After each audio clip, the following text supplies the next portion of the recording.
রহস্যময় আমাদের এই পৃথিবী। পৃথিবীতে যেন রহস্যের শেষ নেই। চলুন আজ এক অদ্ভুত দুনিয়ায় ঘুরে আসি, যেখানে আলো আর অন্ধকারের লড়াই চলছে বহুকাল ধরে। একটা সাধারণ ছেলে যে নিজের মাঝে লুকিয়ে থাকা এক অদ্ভুত শক্তির কথা জানে না, কিন্তু হঠাৎ একদিন সে জানতে পারে তার উপর নির্ভর করছে পুরো পৃথিবীর ভবিষ্যৎ।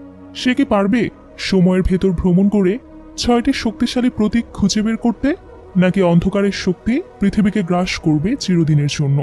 আজকের গল্পটা 2007 সালের সেই fantasy movie the seeker the dark is rising নিয়ে, যেটা সুশান কোপারের বিখ্যাত বই থেকে বানানো।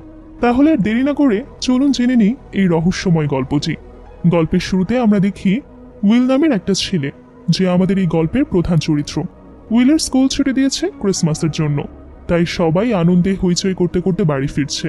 ঠিক তখনই উইল একটা মেয়েকে দেখতে পায়, যাকে দেখে সে চমকে উঠছে, কারণ এই মেয়েটি কয়েক বছর আগে স্কুল থেকে রহস্যজনকভাবে নিখোঁজ হয়েছিল। মেয়েটি দূর থেকে উইলের দিকে তাকিয়ে মুচকি হাসে, আর উইল বিস্মিত হয়ে তাকে ফলো করতে থাকে। ঠিক তখনই ওর বোন গুয়েন এসে বলে, ভাই তাড়াতাড়ি চলো, বাস ছাড়তে যাচ্ছে। উইল আর দেরি করে না, বোনের সঙ্গে বাসের দিকে ছুটে যায়। বাসে ওঠার পর সে তার বড় ভাই জেমস আর পলের সঙ্গে বসে।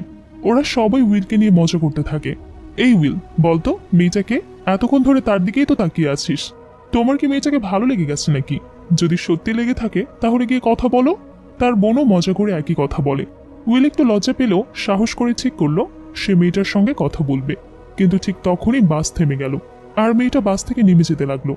যাওয়ার সময় সে ভুল করে নিজের স্কার্ফটা ফেলে রেখে চলে যায়। উইল তাড়াতাড়ি সেটা তুলে নিয়ে মেয়েটাকে ডাকতে থাকে, এই শোনো, তোমার স্কার্ফ পড়ে গেছে। কিন্তু ততক্ষণে মেয়েটি বাস থেকে নেমে চলে যায়। এরপর আমরা দেখি উইল ও তার ভাইয়েরা বাস থেকে নেমে বাড়ির দিকে হাঁটছে, কিন্তু তাদের অজান্তেই দুজন অচেনা লোক দূর থেকে তাদের ফলো করছিল।